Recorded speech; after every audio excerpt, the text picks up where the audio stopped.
পঞ্চগড়ে পরিত্যক্ত জমিতে সুপারি বাগান করতে মাটি খুঁড়তে বেরিয়ে এসেছে মর্টার শেল সদৃশ একটি বস্তু। আর এ নিয়ে এলাকা জুড়ে চাঞ্চল্য সৃষ্টি হয়েছে।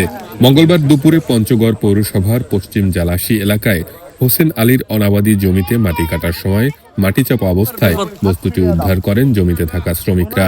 আর খবর ছড়িয়ে পড়তেই তা দেখতে স্থানীয়দের উপচে পড়া ভিড় নামে ঘটনাস্থলে। জানা গেছে, উদ্ধারের সময় এটিকে লোহা জাতীয় বস্তু মনে করে বাড়িতে নিয়ে পরিষ্কার করেন শ্রমিক সহ জমির মালিকের পরিবারের সদস্যরা। পরে সন্দেহ হলে স্থানীয়দের দেখালে তারা মর্টার শেল বলে ধারণা দেন। পরে বস্তুটিকে আবার উদ্ধারস্থলের পাশে নিরাপদে রাখা হয় এবং খবর দেওয়া হয় পুলিশকে। খবর পেয়ে ঘটনাস্থলে গিয়ে বস্তুটি সংরক্ষণ করে নিরাপদে রাখে পুলিশ।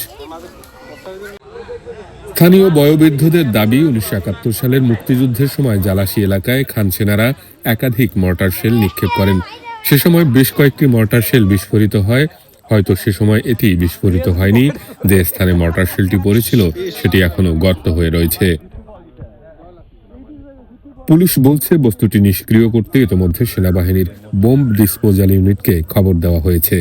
কাজ করতে করতে তো দেখি কোদালের মধ্যে এটা বাড়ি খাইতেছে, তা আমি ভাবছি লোহাটা হইতে পারে।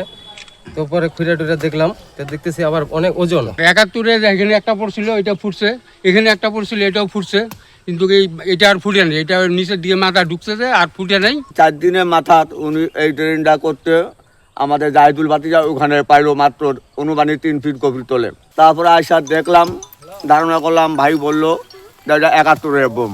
এখানকার স্থানীয়দের মাধ্যমে জানতে পারি যে মর্টার শেল সদৃশ্য একটা বস্তু হোসেন আলীর আবাদী জমিতে পাওয়া গেছে। যে এরকম মর্টার শেল সদৃশ্য বস্তু, এটা আসলে আমরা সঠিক বলতে পারতেছি না যে এটা মর্টার শেল কিনা। এবং আমাদের সিনিয়র স্যারদের মাধ্যমে বোম ডিসপোজাল টিম এবং সেনাবাহিনীদের ডিসপোজাল টিমকে জানানো হয়েছে।